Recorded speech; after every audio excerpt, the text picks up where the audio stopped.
오늘 함께 보실 하나님의 말씀 고린도전서 9장 1절부터 18절까지의 말씀입니다. 내가 자유인이 아니냐, 사도가 아니냐, 예수 우리 주를 보지 못하였느냐, 주 안에서 행한 나의 일이 너희가 아니냐, 다른 사람들에게는 내가 사도가 아닐지라도 너희에게는 사도이니 나의 사도됨을 주 안에서 인친 것이 너희라. 나를 비판하는 자들에게 변명할 것이 이것이니 우리가 먹고 마실 권리가 없겠느냐? 우리가 다른 사도들과 주의 형제들과 게바와 같이 믿음의 자매된 아내를 데리고 다닐 권리가 없겠느냐? 어찌 나와 바나바만 일하지 아니할 권리가 없겠느냐? 누가 자기 비용으로 군복무를 하겠느냐?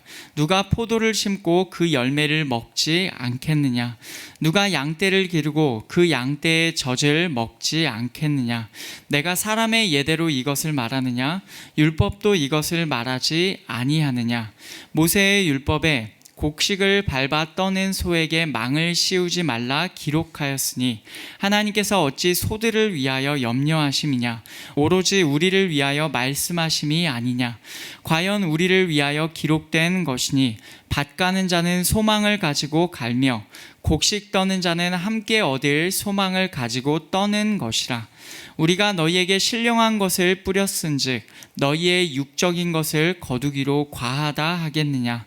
다른 이들도 너희에게 이런 권리를 가졌거든 하물며 우리일까 보냐? 그러나 우리가 이 권리를 쓰지 아니하고 범사에 참는 것은 그리스도의 복음에 아무 장애가 없게 하려 함이로다. 성전의 일을 하는 이들은 성전에서 나는 것을 먹으며 제단에서 섬기는 이들은 제단과 함께 나누는 것을 너희가 알지 못하느냐? 이와 같이 주께서도 복음 전하는 자들이 복음으로 말미암아 살리라 명하셨느니라.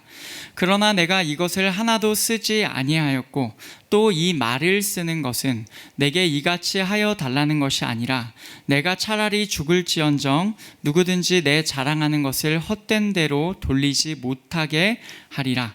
내가 복음을 전할지라도 자랑할 것이 없음은 내가 부득불할 일임이라. 만일 복음을 전하지 아니하면 내게 화가 있을 것이로다.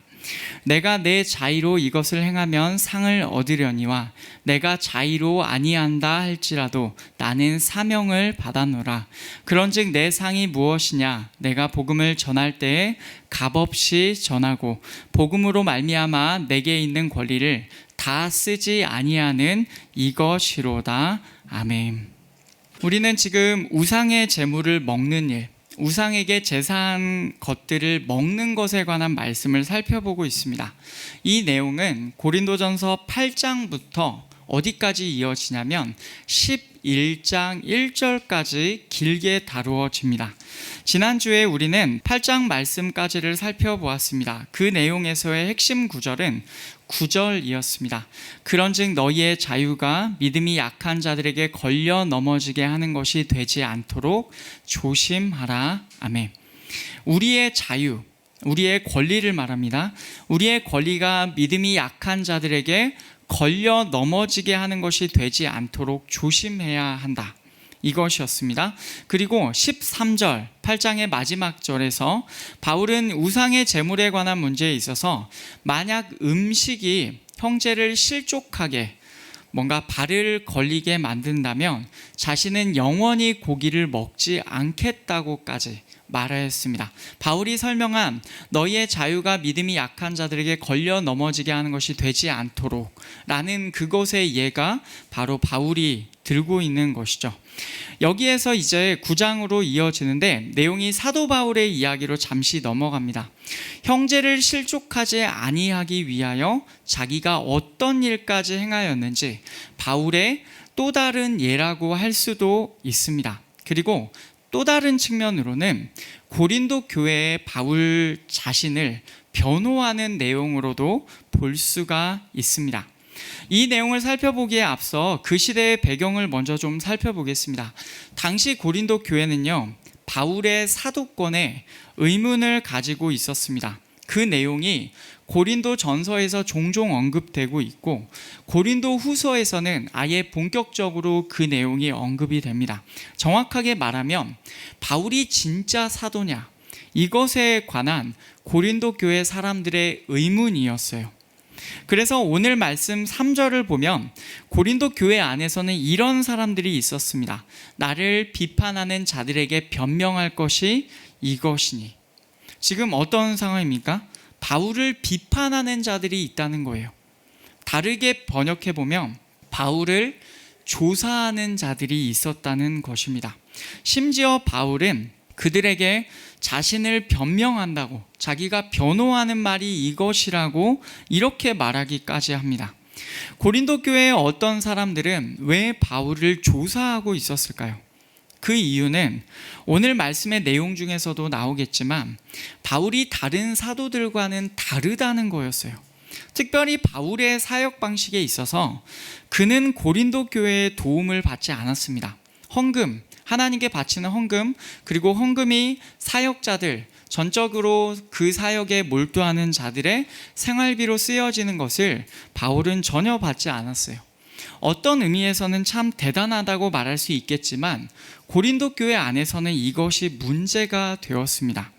사도행전 18장을 보면 바울이 2차 전도 여행에서 고린도에 있는 내용이 나옵니다. 거기에 이렇게 나와요.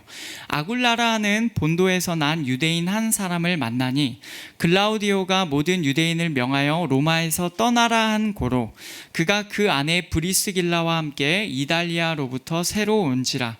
바울이 그들에게 감해 생업이 같음으로 함께 살며 일을 하니 그 생업은 천막을 만드는 것이더라.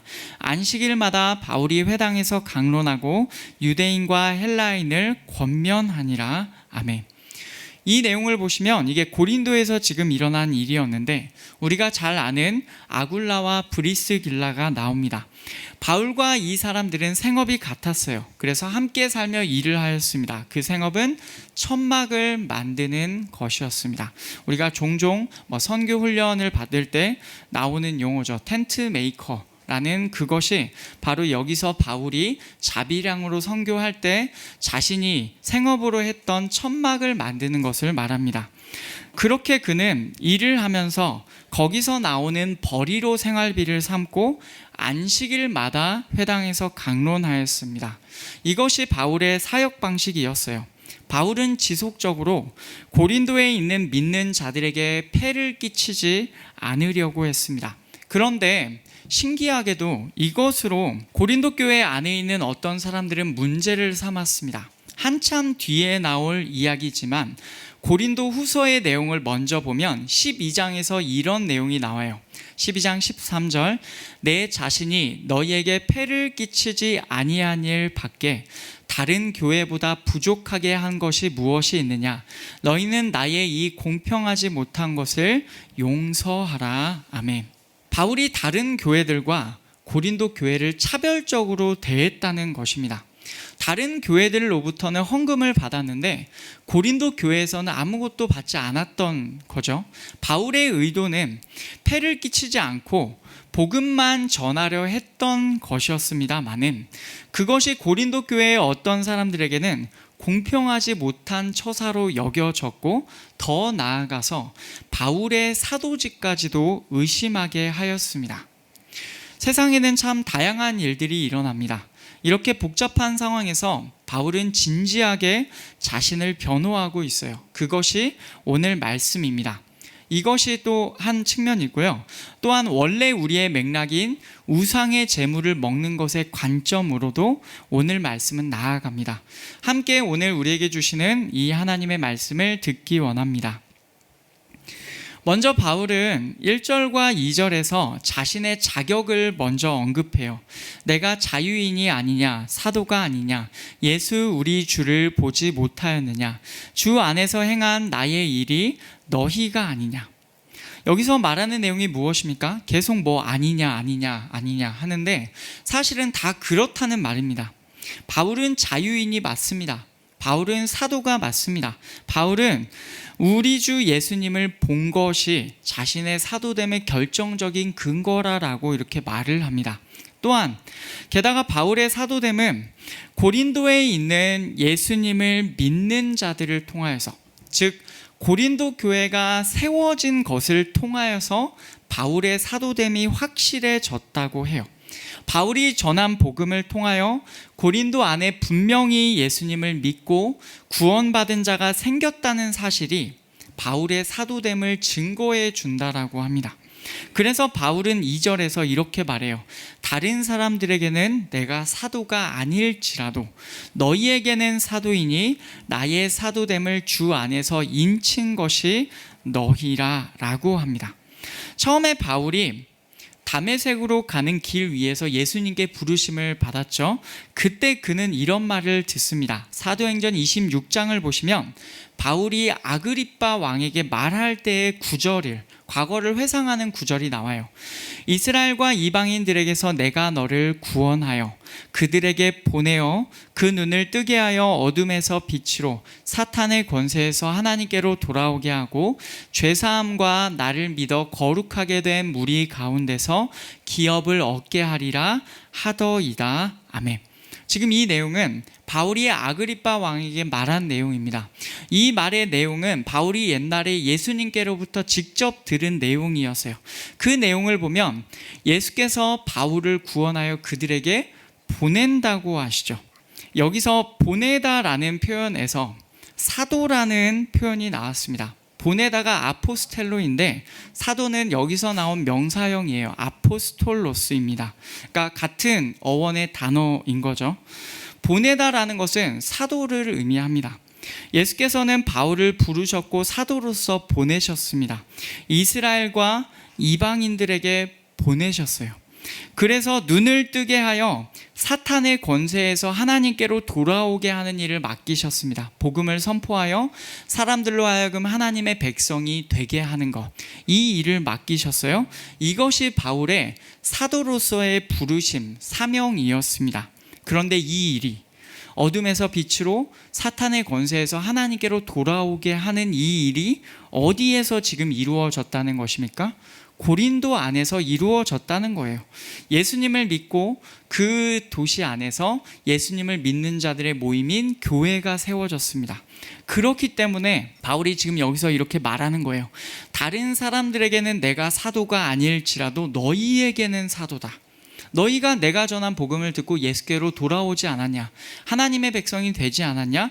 이것이 내 부르심이었고 내 사명이었는데 이 사도됨의 이 사명이 너희에게서 이루어진 것으로 보아 내 사도됨은 적어도 너희한테는 확실한 증거를 받았다라는 얘기를 여기서 하고 있는 거예요.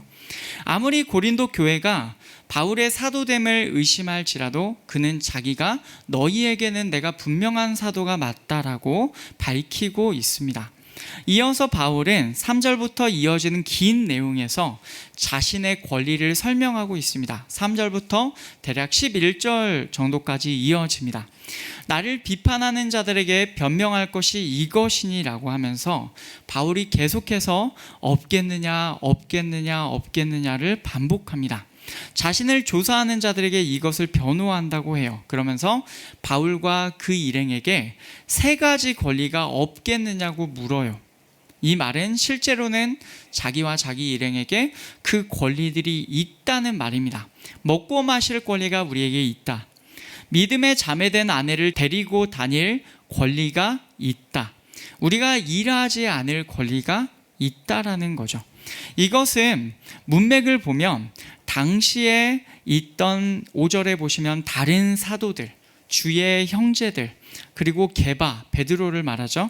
게바와 같은 자들이 누리던 권리입니다. 바로 이 권리가 원래는 다시 말하면 바울과 그 일행에게도 있다는 것을 바울은 강조하고 있습니다. 특별히 바울은 7절에서 사역자들의 생활비에 관한 부분을 강조하면서 말합니다. 누가 자기 비용으로 군복무를 하겠느냐? 누가 포도를 심고 그 열매를 먹지 않겠느냐? 누가 양떼를 기르고 그 양떼의 젖을 먹지 않겠느냐? 계속 질문을 던지죠. 다 그렇다는 말을 반어적으로 질문하는 것입니다. 세 가지 예가 나옵니다. 군인이 자기 급료를 가지고 군복무를 합니까? 포도를 심고 열매를 안 먹습니까? 양떼를 기르고 양떼의 젖을 안 먹습니까? 이것에 관한 대답은 다 아니오입니다. 군인은 군대에서 먹여주고 재워줍니다. 군인이 막 군복무를 하는데 자기가 받는 급료를 가지고 자기 생활을 책임지지 않습니다. 군인은 군대에서 먹여주고 재워주는 거예요. 포도를 심으면 열매를 먹는 것은 당연합니다. 양떼를 기르면 그들에게서 나오는 젖을 먹는 것도 당연합니다. 지극히 당연한 것들이에요. 바울은 지금 8절을 보시면 사람의 생각으로 말하는 것이 아니다라고 하면서 율법도 이것을 말한다고 하면서 9절을 보시면 율법의 예를 듭니다. 모세의 율법에 곡식을 밟아 떠는 소에게 망을 씌우지 말라 기록하였으니 라고 되어 있다고 하죠. 이 내용은 원래 신명기 25장 4절의 말씀입니다. 곡식 떠는 소에게 망을 씌우지 말지니라. 이것이 무슨 말이냐면요, 일하는 소의 입을, 소가 당시에 곡식 나다를 얻기 위하여서 그것을 밟아서 타작하는 그 일을 소가 하였는데 그 소는 입마개로 씌워지면 안 됩니다. 이것이 율법이에요. 신기한 율법이죠. 곡식을 밟아 떠는 소에게 망을 씌우지 말라. 입마개를 씌우지 말라는 거예요. 입마개를 씌우면 어떻게 됩니까? 뭘 먹을 수가 없겠죠. 그러니까 그렇게 하지 말라는 것입니다. 곡식 나다를 얻기 위하여 그것을 밟아서 타작하는 소, 지금 일을 하는 소에게 마땅히 먹을 자격을 주라라는 것이고 그것을 제한하지 말라라는 뜻입니다. 바울은 이 율법을 인용하면서 하나님께서 어찌 소들을 위하여 염려하심이냐고 하면서 이 하나님의 원리를 더 넓게 적용합니다. 10절과 11절을 보면 이 말씀을 향한 바울의 적용이 나와요. 오로지 우리를 위하여 말씀하심이 아니냐. 과연 우리를 위하여 기록된 것이니 밭 가는 자는 소망을 가지고 갈며 곡식 떠는 자는 함께 얻을 소망을 가지고 떠는 것이라. 우리가 너희에게 신령한 것을 뿌렸은즉 너희의 육적인 것을 거두기로 과하다 하겠느냐. 아멘. 이 내용은 우리를 위하여 주신 말씀이라고 합니다. 밭 가는 자는요, 소망을 가지고 갑니다.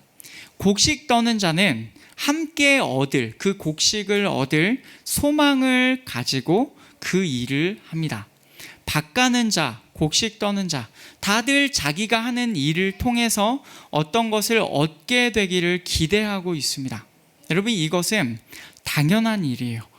그렇다면 바울의 경우를 생각해 볼까요? 바울을 포함하는 복음 전하는 자들이 11절을 보시면 신령한 것들을, 영적인 것들을 고린도 교회 사람들에게 뿌렸어요. 그러면 그들에게서 너희의 육적인 것들을 거두는 것이 과하다 할 수 있겠습니까? 그렇게 말할 수가 없습니다. 여기서 말하는 신령한 것, 영적인 것은 복음을 말합니다. 이것을 들어서 영원한 생명을 얻게 되는 복음이에요. 육적인 것은 하나님께 먼저는 드렸고 그 하나님께서 허락하셔서 사역자들의 생활을 위하여 쓰이는 헌금, 바꿔 말하면 사역자들의 생활비를 말합니다. 육신이 있을 동안만 지속되는 이 땅의 재물보다 영원한 생명을 얻는 복음이 훨씬 더 귀하다 하겠죠. 그러니 영원한 생명을 얻은 것에 비하면 이 땅에서의 헌금을 받는 것은 전혀 과한 일이 아니다라고 바울은 말하고 있어요. 심지어 바울은 로마서 15장에서 아주 구체적으로 이렇게까지 말합니다. 이는 마게도냐와 아가야 사람들이 예루살렘 성도 중 가난한 자들을 위하여 기쁘게 얼마를 연보하였습니다. 연보라는 말은 옛날 말이죠. 우리가 요즘에는 헌금이라고만 쓰는데 옛날에는 연보라는 말을 많이 사용하였습니다. 마게도냐와 아가야 사람들, 고린도 교회가 위치한 곳은 아가야 지방입니다. 바로 이 마게도냐와 아가야 지방은 바울이 2차 전도 여행 때 다녔던 지역을 말해요. 그 지역 사람들이 예루살렘 성도 중 가난한 자들을 위하여 기쁘게 얼마를 헌금하였습니다. 27절을 보시면 저희가 기뻐서 하였거니와 또한 저희는 그들에게 빚진 자니 만일 이방인들이 그들의 영적인 것을 나누어 가졌으면 육적인 것으로 그들을 섬기는 것이 마땅하니라. 아멘. 여기서 보면 어떤 상황입니까? 저희는, 그러니까 그 마게도냐와 아가야 지방에 있는 사람들은 예루살렘 성도들에게 빚진 자들이래요. 만일 이방인들, 마게도냐와 아가야 사람들이 그들, 유대인들의 영적인 것을 나눠 가졌다고 하죠. 그러면 육적인 것으로 그들을 섬기는 것이 마땅하다라고 합니다. 바꿔 말하면 이 말이 무슨 말이냐면, 원래는 구원이 유대인들에게 있었는데 이 구원이 하나님의 은혜로 이방인들에게까지 확대되었습니다. 그러니 영적인 것을 함께 나눠 가진 거죠. 영원한 생명을 얻은 겁니다. 그러니까 그들이 영적인 것을 함께 나눠 가졌으니 이 땅의 육적인 것으로 그 유대인들이 힘들 때 그들을 섬기는 것은 마땅하다라는 얘기를 하고 있는 거예요. 여러분, 이 구도로 본다면 고린도 교회가 바울과 복음 전하는 자들을 제물로 섬기는 것이 마땅한 것이죠. 지금 바울은 그것이 마땅하며 그것이 자신의 권리라고 힘주어서 말하고 있습니다. 무리한 요구가 아니라는 것이죠. 이렇게 바울은 원래는 고린도 교회로부터 생활비를 받을 권리도 있었습니다. 그러나 그는 받지 않았어요. 왜 그랬을까요? 12절에 답이 나옵니다. 다른 이들도 너희에게 이런 권리를 가졌거든 하물며 우리일까 보냐. 그러나 우리가 이 권리를 쓰지 아니하고 범사에 참는 것은 그리스도의 복음에 아무 장애가 없게 하려 함이로다. 아멘. 만약 다른 자들이, 여기서 다른 자들이라 하면 고린도 교회에 마찬가지로 복음을 전해준 다른 사람들을 말합니다. 이런 자들이 고린도 교회에 이 권리를 가졌대요. 그러니까 고린도 교회로부터 생활비를 받는 그 권리를 가졌다고 한다면 하물며 우리일까 보냐. 우리는 더 어떻겠느냐. 우리는 맨 처음 너희한테 가서 그 교회가 세워지도록 애쓴 자들인데 하물며 우리는 당연히 그 권리가 있지 않겠느냐라고 얘기를 하는 거예요. 하지만 바울은 이 권리를 쓰지 않았습니다. 그리고 모든 것들을 참았습니다. 그 이유는 그리스도의 복음에 아무 장애가 없게 하기 위함입니다.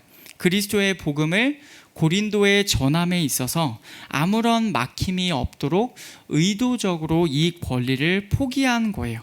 13절에서 바울은 다시 원래의 원칙을 제시합니다. 성전의 일을 하는 이들은 성전에서 나는 것을 먹으며 제단에서 섬기는 이들은 제단과 함께 나누는 것을 너희가 알지 못하느냐. 이와 같이 주께서도 복음 전하는 자들이 복음으로 말미암아 살리라 명하셨느니라. 아멘. 13절은 구약이고 14절은 신약의 예입니다. 어떤 내용이냐면 이것입니다. 구약에서는요, 성전이나 성막에서 일하는 제사장과 레위인이 성전에서 나는 것, 제단에서 나오는 것을 함께 나누어 먹었습니다. 이것이 하나님께서 정하신 방법이었어요. 예수께서도 복음 전하는 자들이 복음으로 말미암아 살리라고 명령하셨습니다. 그 구체적인 내용을 한번 보겠습니다. 구약에서 신명기 18장을 보시면 거기에 이렇게 나오죠. 레위 사람 제사장과 레위의 온 지파는 이스라엘 중에 분깃도 없고 기업도 없을지니 그들은 여호와의 화제물과 그 기업을 먹을 것이라. 그들이 그들의 형제 중에서 기업을 가지지 않을 것은 여호와께서 그들의 기업이 되심이니 그들에게 말씀하심 같으니라. 아멘. 이스라엘 백성이 먼저 하나님께 바친 것이 있습니다. 제물을 드립니다.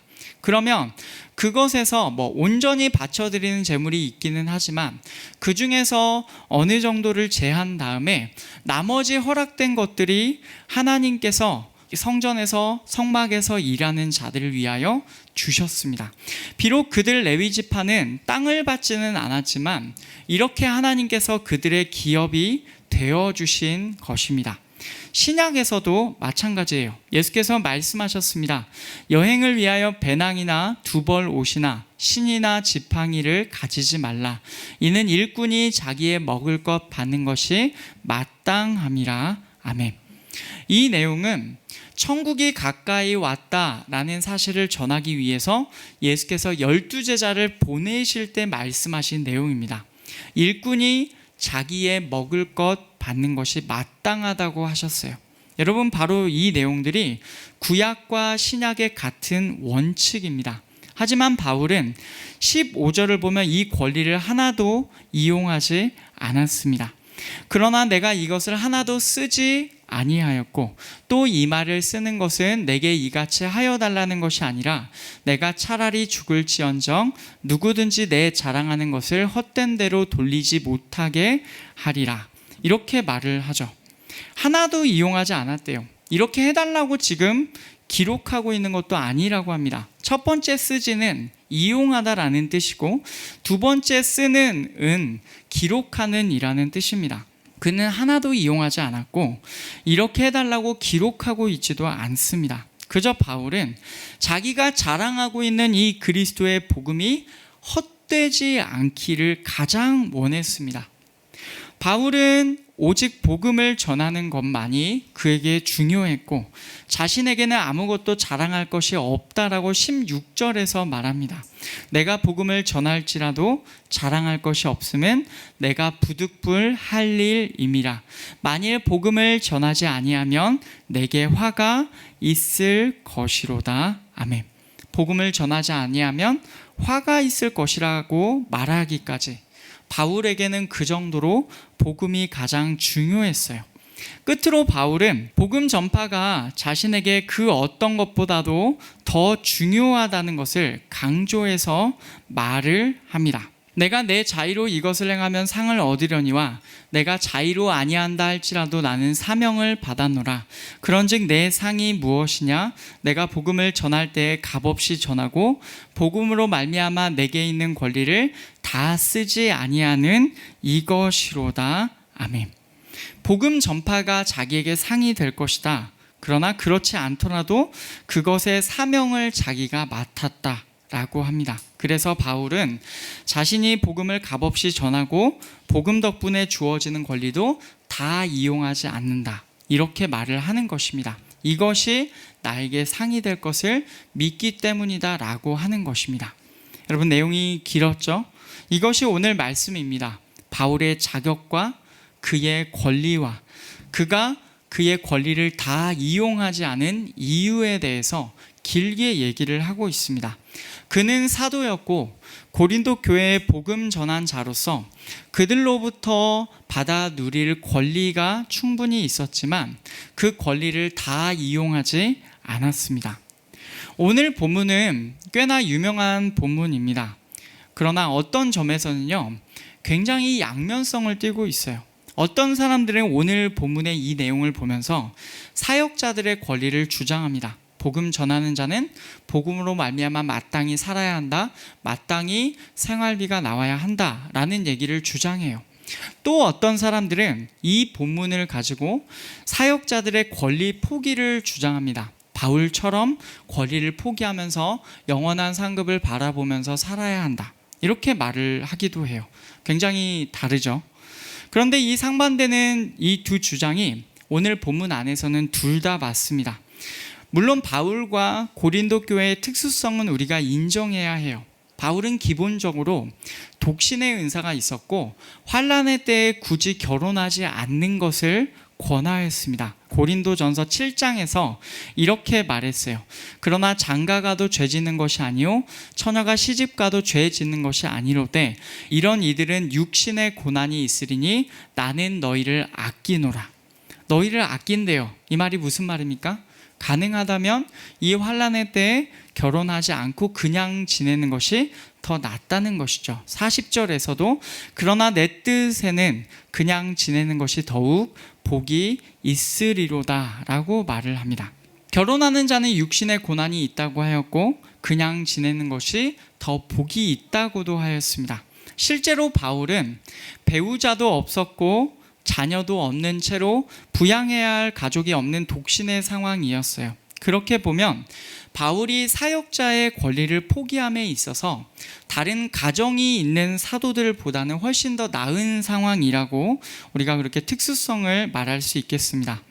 또한 바울이 고린도에서 복음을 전할 때에는요, 그 지역에 그리스도의 복음이 처음 전해지던 때였습니다. 당시 분위기는요, 지혜로운 자들이 철학자들이 곳곳을 다니면서 자기 지식으로 강연하여서 큰 수입을 올리곤 하였던 그런 분위기 가운데 있었어요. 이런 상황에서 바울은 그들과 같이 할 수가 없었다는 것입니다. 그들처럼 마치 자기들의 지식을 전하고 그것에 대한 값을 받고 지금 그것처럼 보여질까봐 바울은 굉장히 염려했던 것입니다. 자기가 만약에 그들의 후원을 받아버린다면 자기가 전하는 복음 역시도 그들이 전하는 지식 수준으로 낮춰질 수 있기 때문에 자기는 일부러 나는 그렇게 값싼 복음을 전하지 않는다라고 하면서 그 당시 분위기상 그렇게 행하였던 것입니다. 이것도 특수성이라고 하겠습니다. 그럼에도 성경의 원칙은요, 분명히 말씀 전하는 자들이 그 말씀 전함으로 생계를 유지하는 것이 맞다라고 증언합니다. 그래서 이 두 주장 모두는 다 맞는 말이라고 하겠습니다. 실제로 바울도 고린도후서 11장을 보면 다른 여러 교회에서 비용을 받았다고 말을 해요. 내가 너희를 섬기기 위하여, 너희는 고린도 교회를 말합니다. 내가 너희를 섬기기 위하여 다른 여러 교회에서 비용을 받은 것은 탈취한 것이라. 또 내가 너희와 함께 있을 때의 비용이 부족하였으되 아무에게도 누를 끼치지 아니하였음은 마게도냐에서 온 형제들이 나의 부족한 것을 보충하였습니다. 내가 모든 일에 너희에게 폐를 끼치지 않기 위하여 스스로 조심하였고 또 조심하리라. 아멘. 다른 여러 교회에서 비용을 받았다고 인정합니다. 내가 너희를 섬기기 위해서 다른 교회로부터 비용을 받았다. 이것을 탈취하였다라고 표현하면서 꽤나 과장되게 표현하고 있습니다. 심지어 고린도에 있을 때에는 비용이 부족하였지만 마게도냐에서 온 형제들, 지금 고린도 교회가 위치한 곳은 아가야 지방이고 마게도냐는 그 전에 바울이 거쳐 지나간 곳입니다. 이 아가야 지방으로 오기 전에 바울이 있었던 곳이 마게도냐 지방이었고 빌립보 교회, 데살로니가 교회가 바로 이 마게도냐 지방에 위치하고 있었습니다. 빌립보서 4장을 보면 바로 이 내용이 나와요. 빌립보 사람들아 너희도 알거니와 복음의 시초에 내가 마게도냐를 떠날 때에 주고받는 내 일에 참여한 교회가 너희 외에 아무도 없었느니라. 데살로니가에 있을 때에도 너희가 한 번뿐 아니라 두 번이나 나의 쓸 것을 보내었도다. 아멘.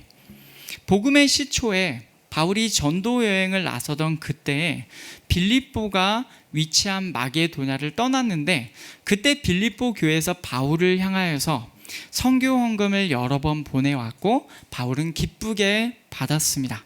이 내용이 실제로 있죠. 그러니까 사역자가 생계 유지를 위해서 육적인 것을 받는 것은 잘못된 것이 아니다라는 것도 오늘 본문에 있는 내용이에요.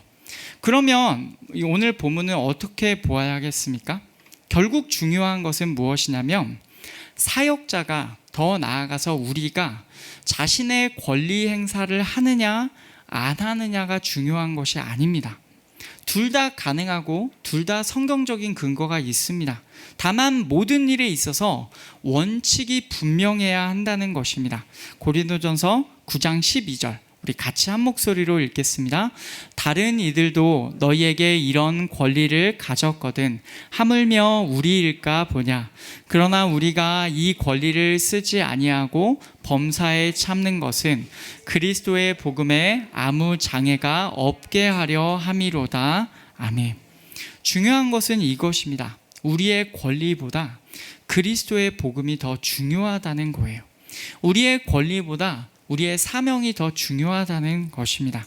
바울도 결국에는 모든 권리 행사를 자기도 할 수 있었고 하는 것이 당연하였다라고 말은 하지만 복음을 전파함에 있어서 여러 가지 상황들이 그 권리를 누리는 그 일을 통하여서 막힘이 될 것 같았습니다.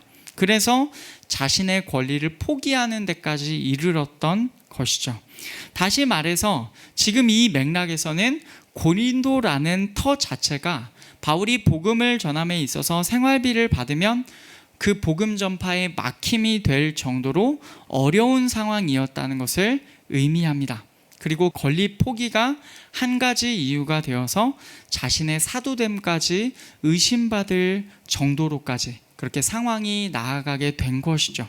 이것이 오늘 말씀입니다.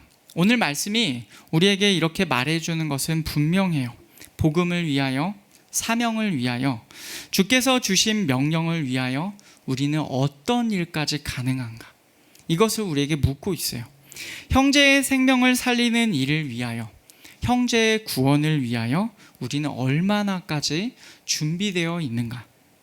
바울은 음식이 형제를 실족하게 한다면 영원히 고기를 먹지 않는다, 나 그렇게 할 거다 라고까지 하였습니다. 또한 그리스도의 복음을 선포함에 있어서 막힘이 된다고 한다면 자신의 권리까지도 기꺼이 포기할 정도로 바울은 그렇게 결단하였습니다. 이런 바울의 마음이 우리에게도 있기를 원합니다. 정말로 우리도 바울이 전한 그 복음을 우리 역시도 받아 누리고 있는 자들이라면 바울처럼 바울의 마음이 우리에게도 있기를 원해요. 그래서 이제는 복음을 위하여, 형제의 생명을 살리는 것을 위하여 우리가 무엇을 할지를 고민해 보아야 합니다. 우리가 속한 가정과 우리가 속한 회사를 위하여, 우리가 사랑하는 사람들을 위하여, 특별히 우리 교회를 위하여, 그리고 우리 자신의 영혼의 구원을 위하여 우리가 하나님 앞에서 어떤 일을 행하기 원하시는지 하나님께 여쭈어 보아야 하겠습니다. 형제 자매의 영혼 구원을 위하여 가장 좋은 일이 무엇일지를 고민하는 우리가 되었으면 좋겠어요. 우리의 분별 없는 행동으로 형제가 우상의 재물을 먹게 될 수도 있습니다.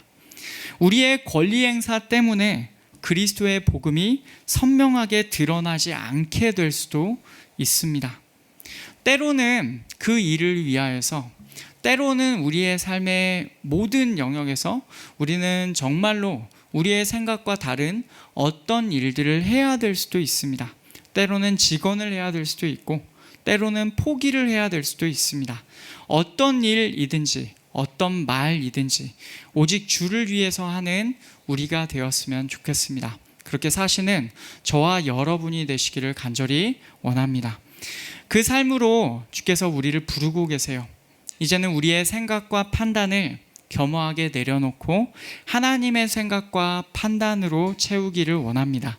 그래서 하나님께서 지금 우리에게 원하시는 방향으로 한 걸음씩 한 걸음씩 하루하루 걸어가시기를 원해요. 그리고 이 본문에서 말하는 것은 형제 사랑에 대한 부분이었지만 가장 근본적으로는 이 복음을 아는 우리가 우리의 영혼의 구원을 위하여 우리는 지금 하나님 앞에서 어떻게 걸어가고 있는지를 먼저 점검해 보심이 우리에게 가장 필요한 일이라고 생각됩니다.